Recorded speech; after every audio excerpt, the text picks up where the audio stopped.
تاریخ میں کئی ایسی قومیں گزری ہیں جنہیں اپنی طاقت، دولت اور ترقی پر بےحد غرور تھا۔ انہیں یقین تھا کہ دنیا کی کوئی طاقت انہیں شکست نہیں دے سکتی، لیکن وقت نے ثابت کیا کہ جب کوئی قوم اپنے رب کو بھول جائے تو اس کی طاقت بھی اسے نہیں بچا سکتی۔ قوم عاد بھی ایک ایسی ہی قوم تھی۔ طوفان نوح کے بعد جب زمین دوبارہ آباد ہوئی تو اللہ تعالیٰ نے حضرت نوح علیہ السلام کی نسل سے ایک نئی اور طاقتور قوم کو پیدا کیا۔ یہی قوم آگے چل کر قوم عاد کے نام سے مشہور ہے۔ اللہ تعالیٰ نے انہیں بے شمار نعمتیں عطا کی۔ وہ لمبے قد، مضبوط جسم اور غیر معمولی طاقت رکھتے تھے۔ ان کے پاس سرسبز باغات، بہتے ہوئے چشمے، کھیت، مویشی اور بہت سا مال و دولت تھا۔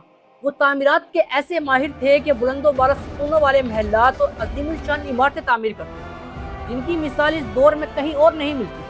اپنی طاقت کی وجہ سے وہ خود کو دوسری قوموں سے بہتر سمجھتے تھے۔ قرآن مجید میں اللہ تعالیٰ قوم عاد کا ذکر کرتے ہوئے فرماتے ہیں، وہ ارم جو بلند ستونوں والے تھے، جس جیسا شہر ملکوں میں پیدا نہیں کیا گیا تھا۔ مفسرین کے مطابق ارم کے بارے میں دو مشہور رائے پائی جاتی ہیں۔ پہلی رائے یہ کہ ارم وہ عظیم شہر تھا جسے قوم عاد نے آباد کیا تھا۔ یہ شہر اپنی بلند عمارتوں، مضبوط ستونوں اور شاندار تعمیرات کی وجہ سے بہت مشہور ہے۔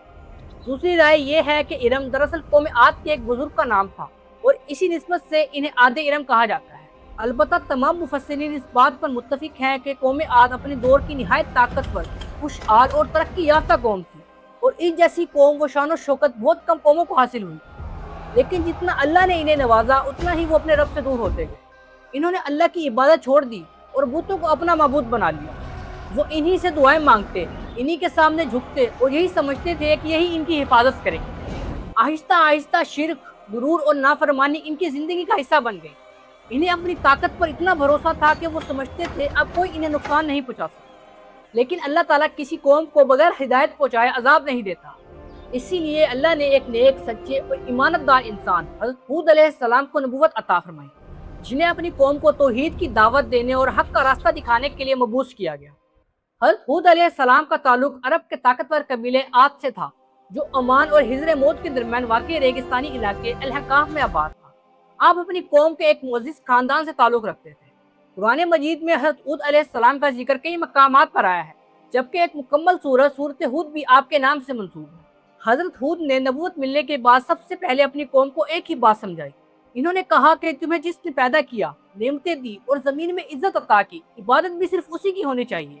یہ بت نہ تمہیں فائدہ دے سکتے ہیں اور نہ نقصان، اصل اختیار صرف اللہ تعالیٰ کے پاس ہے۔ حضرت ہود علیہ السلام نے انہیں یاد دلایا کہ تمہاری طاقت، تمہارا مال، تمہارے باغات، تمہارے چشمے اور تمہاری خوشحال زندگی، یہ سب اللہ کی نعمتیں ہیں۔ اگر تم اس کا شکر ادا کرو گے اور اس کی اطاعت کرو گے تو وہ تمہیں مزید نوازے گا، لیکن اگر تم نے نافرمانی جاری رکھی تو انجام اچھا نہیں ہوگا۔ لیکن قوم عاد نے اس دعوت کو قبول کرنے کی بجائے اسے اپنی طاقت کے خلاف ایک چیلنج سمجھا۔ حضرت ہود علیہ السلام نے ان کی سخت باتوں کا جواب غصے سے نہیں دیا۔ وہ بار بار انہیں سمجھاتے رہے کہ میں تمہارا دشمن نہیں بلکہ خیر خواہ ہوں۔ میں تمہیں کسی دنیاوی فائدے کے لیے نہیں بلا رہا بلکہ اللہ تعالیٰ کی طرف دعوت دے رہا ہوں، جس کے قبضے میں تمہاری زندگی بھی ہے اور تمہارا مستقبل بھی۔ قوم عاد بھی اپنی طاقت کے نشے میں اتنی آگے بڑھ چکی تھی کہ انہیں نصیحت سنائی تو دیتی تھی مگر دل تک نہیں پہنچتی تھی۔ انہیں اندازہ بھی نہیں تھا کہ اگر انہوں نے اپنا رویہ نہ بدلا تو جلد ہی اللہ کا فیصلہ ان کے سامنے آنے والا ہے۔ حضرت ہود علیہ السلام اپنی قوم کو مسلسل سمجھاتے رہے۔ وہ انہیں یاد دلاتے کہ اللہ نے تمہیں قوم نوح کے بعد زمین میں عزت اور طاقت دی۔ انہوں نے یہ بھی کہا کہ اگر تم اپنے گناہوں سے سچی توبہ کر لو اور اللہ سے معافی مانگو تو وہ تم پر مزید رحمتیں نازل کرے گا۔ انہوں نے حضرت ہود علیہ السلام کو جھوٹا کہا اور اس کا مذاق اڑایا۔ وقت گزرتا گیا مگر ان کی دلوں کی سختی بڑھتی گئی۔ وہ اپنی طاقت پر پہلے سے بھی زیادہ فخر کرنے لگے۔ انہیں یقین تھا کہ اگر کوئی مصیبت آئی بھی تو وہ اپنی قوت سے اس کا مقابلہ کر لیں گے۔ جب حضرت ہود علیہ السلام نے بار بار انہیں اللہ کے عذاب سے ڈرایا تو انہوں نے الٹا چیلنج دے دیا۔ انہوں نے کہا، اگر تم واقعی اللہ کے سچے نبی ہو تو وہ عذاب لے آؤ جس سے تم ہمیں ڈراتے رہتے ہو۔ یہ صرف انکار نہیں تھا بلکہ کھلے عام اللہ کے حکم کو چیلنج کرنا تھا۔ انہیں کیا معلوم تھا کہ دنیا کی سب سے بڑی طاقت بھی اللہ کے حکم کے سامنے کچھ حیثیت نہیں رہتی۔ اس دوران اللہ تعالیٰ نے انہیں ایک اور موقع دیا۔ ان کی سرزمین پر بارشیں رک گئی، کھیت سوکھنے لگے، باغات مرجھانے لگے اور پانی کی کمی محسوس ہونے لگی۔ یہ دراصل ایک تنبیہ تھی تاکہ وہ اپنے غرور سے نکلیں، اپنے گناہوں پر غور کریں اور اپنے رب کی طرف رجوع کریں۔ مگر انہوں نے اس آزمائش سے بھی کوئی سبق نہ سیکھا۔ وہ پہلے کی طرح اپنے بتوں سے مدد مانگتے رہے اور حضرت ہود علیہ السلام کی باتوں کو نظر انداز کرتے رہے۔ اب مہلت کا وقت ختم ہونے والا تھا۔ اللہ کا فیصلہ قریب آ چکا تھا اور بہت جلد وہ اپنی آنکھوں سے وہ منظر دیکھنے والے تھے جس کا حضرت ہود علیہ السلام برسوں سے انہیں خبردار کر رہے تھے۔ کچھ وقت بعد ایک دن آسمان پر گھنے سیاہ بادل دکھائی دیے۔ انہیں اپنی بستیوں کی طرف آتا دیکھ کر لوگ خوش ہو گئے۔ وہ ایک دوسرے سے کہنے لگے، آخرکار بارش آنے والی ہے، اب ہمارے باغ دوبارہ ہرے بھرے ہو جائیں گے اور خشک سالی ختم ہو جائے گی۔ لیکن حضرت ہود علیہ السلام جانتے تھے کہ یہ عام بادل نہیں تھے۔ انہوں نے قوم کو خبردار کیا کہ جس عذاب کا تم مذاق اڑاتے تھے وہی تمہاری طرف آ رہا ہے، مگر کسی نے ان کی بات پر یقین نہ کیا۔ چند ہی لمحوں بعد تیز ہوا چلنا شروع ہوئی۔ شروع میں لوگوں نے اسے عام آندھی سمجھا، لیکن دیکھتے ہی دیکھتے اس کی شدت بڑھنے لگی۔ ہوا اس قدر خوفناک ہو گئی کہ درخت جڑوں سمیت اکھڑنے لگے، مضبوط عمارتیں ہلنے لگی اور ہر طرف گرد و غبار چھا گیا۔ یہ معمولی آندھی نہیں تھی، اللہ تعالیٰ نے اس ہوا کو مسلسل 7 راتیں اور 8 دن تک ان پر مسلط رکھا۔ جس قوم کو اپنی طاقت پر سب سے زیادہ غرور تھا وہ اس آندھی کے سامنے بالکل بے بس ہو گئی۔ نہ ان کی قوت کام آئی، نہ ان کے محلات، نہ ان کے مال اور نہ ہی ان کے بت۔ ہوا اور گزرتے لمحے کے ساتھ مزید شدید ہوتی گئی۔ لوگ جان بچانے کے لیے ادھر ادھر بھاگتے رہے، لیکن بچنے کا کوئی راستہ نہیں تھا۔ آخرکار پوری قوم تباہ ہو گئی۔ اس ہولناک آندھی کے بارے میں اللہ تعالیٰ قرآن مجید میں فرماتے ہیں، اگر آپ وہاں موجود ہوتے تو دیکھتے کہ لوگ اس طرح زمین پر گرے پڑے تھے گویا وہ کھجور کے کھوکھلے تنے ہوں۔ وہ بستیاں جو کبھی طاقت اور شان کی علامت تھی ویران ہو گئی تھی۔ جن لوگوں کو اپنی قوت پر ناز تھا وہ سب مٹی میں مل گئے۔ اسی لیے رسول اکرم صلی اللہ علیہ وآلہ وسلم جب آسمان پر سیاہ بادل یا تیز ہوا دیکھتے تو فکر مند ہو جاتے۔ آپ کو قوم عاد کا انجام یاد آ جاتا۔ آپ دعا کرتے کہ اے اللہ، اس ہوا میں جو خیر ہے وہ ہمیں عطا فرما، اور اس میں کوئی برائی یا عذاب ہے تو ہمیں اس سے محفوظ رکھ۔ حضرت ہود علیہ السلام نے اپنی ذمہ داری پوری کر دی۔ انہوں نے اپنی قوم کو اللہ تعالیٰ کا پیغام پہنچایا اور آخری وقت تک ان کی خیر خواہی کی، مگر جن لوگوں نے تکبر کو اختیار کیا وہ ایک ایسی آندھی میں بہہ گئے جس کا مقابلہ کوئی طاقت نہ کر سکتی، اور ان کی داستان رہتی دنیا تک عبرت بن گئی۔ اللہ تعالیٰ نے قوم عاد کے بعد ایک اور طاقتور قوم سمود کو زمین میں بسایا۔ قوم سمود کو بھی اللہ تعالیٰ نے بے شمار نعمتیں عطا کی تھی۔ اللہ تعالیٰ نے انہیں بھی ہر وہ نعمت دی تھی جو ایک خوشحال قوم کو مل سکتی ہے، لیکن افسوس کہ انہوں نے بھی اپنے رب کی ناشکری کی۔ وہ بتوں کی عبادت کرتے تھے اور انہیں ہی اپنی کامیابی اور حفاظت کا ذریعہ سمجھتے تھے۔ حالانکہ قوم عاد کا انجام ان کے سامنے تھا، لیکن انہوں نے اس سے کوئی سبق نہیں سیکھا۔ اللہ تعالیٰ نے اپنی رحمت کے مطابق انہیں بھی بغیر رہنمائی کے نہیں چھوڑا۔ اسی قوم سے ایک نیک، سچے اور ایماندار شخص حضرت صالح علیہ السلام کو نبوت عطا کی گئی۔ حضرت صالح علیہ السلام اللہ تعالیٰ کے برگزیدہ انبیاء میں سے ایک۔ اللہ تعالیٰ نے قرآن مجید میں آپ کا ذکر 8 مقامات پر فرمایا ہے۔ اللہ تعالیٰ نے آپ کو قوم سمود کی ہدایت کے لیے نبی بنا کر بھیجا، جسے عاد ثانی بھی کہا جاتا ہے۔ قوم سمود عرب کے ایک مشہور قبیلے کا نام تھا۔ یہ لوگ حضرت نوح علیہ السلام کی نسل سے تھے اور حجاز اور شام کے درمیان واقع وادی حجر میں آباد تھے۔ یہی علاقہ آج مدائن صالح کے نام سے جانا جاتا ہے۔ اور صالح علیہ السلام نے اپنی قوم کو وہی دعوت دی جو ہر نبی لے کر آیا تھا۔ آپ نے فرمایا کہ صرف ایک اللہ کی عبادت کرو، وہی تمہارا خالق ہے، وہی تمہیں رزق دیتا ہے اور وہی ہر چیز پر قدرت رکھتا ہے۔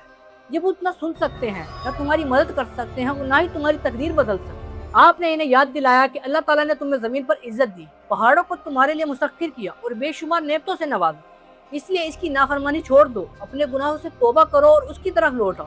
حضرت صالح علیہ السلام کی باتیں خلوص اور خیر خواہی سے بری ہوئی تھی۔ آپ اپنی قوم سے کسی مال، منصب یا بدلے کے طلبگار نہیں تھے۔ آپ صرف یہ چاہتے تھے کہ ان کی قوم عذاب سے بچ جائے، لیکن ہمیشہ کی طرح حق قبول کرنا سب کے لیے آسان نہیں ہوتا۔ کچھ لوگوں نے کہا کہ تم پر جادو کر دیا گیا ہے، اس لیے تم ایسی باتیں کرتے ہو۔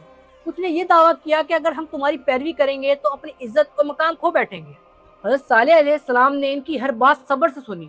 آپ نے انہیں سمجھایا کہ میں تمہارا دشمن نہیں بلکہ تمہارا خیر خواہ ہوں۔ میں تمہیں صرف اس راستے کی طرف بلا رہا ہوں جس میں دنیا اور آخرت دونوں کی کامیابی ہے۔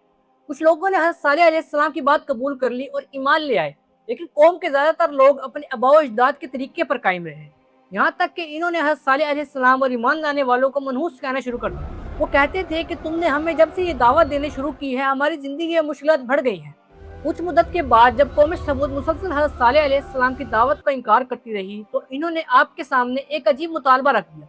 وہ کہنے لگے، اگر آپ واقعی اللہ کے نبی ہیں تو اپنے رب سے دعا کریں کہ اس پہاڑ کی چٹان میں سے ایک حاملہ اٹلی نکل آئے اور باہر آتے ہی اپنے بچے کو بھی جنم دے۔ حضرت صالح علیہ السلام نے اپنی قوم سے عہد کیا کہ اگر اللہ تعالیٰ نے ان کا یہ مطالبہ پورا کر دیا تو ایمان لے آئیں گے۔ جب انہوں نے یہ وعدہ کر لیا تو حضرت صالح علیہ السلام نے اللہ تعالیٰ کی حضور نماز ادا کی اور نہایت عاجزی سے دعا مانگی۔ اللہ تعالیٰ نے اپنے نبی کی دعا قبول فرما لی۔ اچانک پہاڑ کی ایک بڑی چٹان زوردار آواز کے ساتھ پھٹ گئی اور اس کے اندر سے ایک عظیم الشان اونٹنی نمودار ہوئی۔ قوم سمود حیرت سے یہ منظر دیکھتی رہ گئی۔ پھر اسی وقت اس اونٹنی نے ایک بچے کو جنم دیا۔ یہ اللہ تعالیٰ کی قدرت کی کھلی نشانی تھی، ایسا معجزہ جس کا انکار ممکن نہ تھا۔ اس حیرت انگیز معجزے کو دیکھ کر کچھ لوگ ایمان لے آئے، مگر قوم کی اکثریت نے اپنی ہٹ درمی، غرور اور کفر کو نہ چھوڑا۔ حضرت صالح علیہ السلام نے انہیں تنبیہ کرتے ہوئے فرمایا کہ یہ اونٹنی اللہ کی نشانی ہے، اسے کوئی نقصان نہ پہنچانا، نہ اسے روکنا، نہ ہی اسے تکلیف دینا۔ یہ اللہ کی زمین میں جہاں چاہے گی چرے گی اور جس چشمے سے چاہے گی پانی پیے گی۔ اگر تم نے اسے نقصان پہنچایا تو اللہ کا عذاب تمہیں آ گھیرے گا۔ اونٹنی آزادانہ طور پر رہنے لگی۔ جب وہ کنویں میں پانی پینے آتی تو بہت زیادہ پانی پی لیتی۔ لوگوں نے اس پر اعتراض کیا تو حضرت صالح علیہ السلام نے انصاف کے ساتھ پانی تقسیم کر دیا۔ ایک دن کنواں قوم کے لیے ہوتا اور اگلے دن صرف اونٹنی کے لیے۔ یہ بھی اللہ تعالیٰ کی ایک نشانی تھی کہ جب اونٹنی پانی پی لیتی تو اس کے تھن دودھ سے بھر جاتے اور اتنا دودھ نکلتا کہ پورے قبیلے کے برتن بھر جاتے۔ یوں اللہ تعالیٰ نے ان کے لیے رزق کا بھی انتظام کر دیا تھا۔ وقت گزرتا گیا اور قوم کے سرداروں کے دلوں میں نفرت بڑھنے لگی۔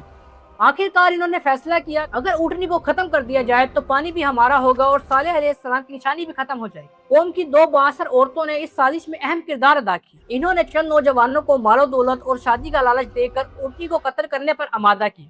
آہستہ آہستہ 9 سرکش افراد اس منصوبے میں شامل ہو گئے۔ انہوں نے پوری قوم کی حمایت حاصل کر لی اور ایک دن گھات لگا کر بیٹھ گئے۔ جیسے ہی اونٹنی پانی پی کر واپس لوٹ رہی تھی، ایک شخص نے اس پر تیر چلایا۔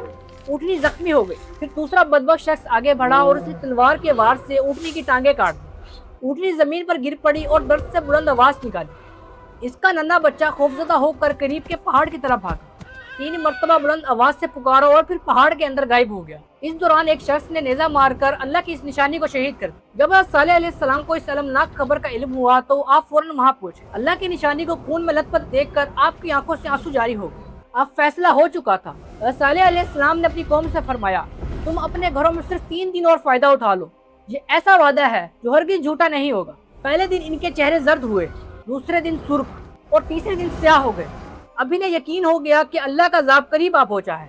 اپنی غلطی تسلیم کرنے کی بجائے انہوں نے حضرت صالح علیہ السلام کو قتل کرنے کی سازش بنا لی، لیکن اللہ تعالیٰ نے اپنے نبی کو ان کے ارادوں سے باخبر کر دیا۔ رات کی تاریکی میں حضرت صالح علیہ السلام اپنے ایمان والے ساتھیوں کے ساتھ اس بستی سے نکل گئے، جبکہ قوم سمود اپنے انجام کا انتظار کرتی رہ گئی۔ اتوار کی صبح جب پوری طرح روشن بھی نہیں ہوئی تھی کہ اچانک فضا ایک ہولناک چیخ سے گونج اٹھی۔ اس لمحے زمین لرزنے لگی، پہاڑ کانپ اٹھے اور ہر طرف خوف و ہراس پھیل گیا۔ یہ کوئی عام زلزلہ یا قدرتی آفت نہیں تھی، بلکہ اللہ تعالیٰ کا وہ عذاب تھا جس سے حضرت صالح علیہ السلام نے انہیں بارہا خبردار کیا۔ چند ہی لمحوں میں پوری بستی موت کی خاموشی میں ڈوب گئی۔ لوگ اپنے گھروں سے نکلنے کی مہلت بھی نہ پا سکے اور ایک ہی جھٹکے میں پوری قوم صفحہ ہستی سے مٹا دی گئی۔ جو بستیاں کبھی کہکہوں، رونقوں اور زندگی سے آباد تھی، وہاں اب صرف سناٹا تھا۔ پہاڑوں کو تراش کر بنائے گئے عظیم الشان محلات خاموش کھڑے تھے، مگر ان میں رہنے والا کوئی باقی نہ تھا۔ البتہ حضرت صالح اور ان پر ایمان لانے والے تمام لوگ اللہ تعالیٰ کی رحمت سے محفوظ رہے۔ اللہ تعالیٰ نے انہیں اس عذاب سے بچا لیا، جیسے اس سے پہلے حضرت ہود علیہ السلام اور ان کے ساتھیوں کو بچایا تھا۔ قوم کی ہلاکت کے بعد حضرت صالح علیہ السلام واپس ہجر علاقے میں آئے اور ایمان لانے والے 4000 افراد کو لے کر فلسطین تشریف لے گئے اور اپنی وفات تک وہیں مقیم رہے۔ جب رسول اکرم صلی اللہ علیہ وآلہ وسلم غزوہ تبوک کے سفر کے دوران وادی ہجر سے گزرے، جہاں قوم سمود آباد تھی، تو آپ صلی اللہ علیہ وآلہ وسلم نے صحابہ کرام کو اس جگہ سے عبرت حاصل کرنے کی تلقین فرمائی۔ آپ نے فرمایا کہ ایسی بستیوں سے ہٹتے ہوئے داخل نہ ہو، بلکہ اللہ کے عذاب کو یاد کرتے ہوئے داخل ہو، تاکہ انسان ان لوگوں کے انجام سے سبق حاصل کرے۔ آپ نے یہ بھی ہدایت فرمائی کہ ان کنوؤں کا پانی استعمال نہ کیا جائے جنہیں قوم سمود استعمال کرتی تھی، بلکہ اس کنویں سے پانی لیا جائے جہاں حضرت صالح علیہ السلام کی اونٹنی پانی پیا کرتی تھی۔ یہ صرف ایک تاریخی واقعہ نہیں تھا، بلکہ پوری امت کے لیے ایک سبق تھا کہ جب اللہ کی واضح نشانیاں آ جائیں پھر بھی انسان تکبر اور ہر درمی پر قائم رہے تو اس کا انجام کبھی اچھا نہیں ہوتا۔ قوم عاد اور قوم سمود کے واقعات ہمیں ایک ہی حقیقت یاد دلاتے ہیں: طاقت ختم ہو سکتی ہے، دولت چھن سکتی ہے، عظیم عمارتیں ویران ہو سکتی ہیں، لیکن جو شخص اللہ پر ایمان رکھتا ہے اور اس کے حکم پر چلتا ہے، اصل کامیابی اسی کی ہے۔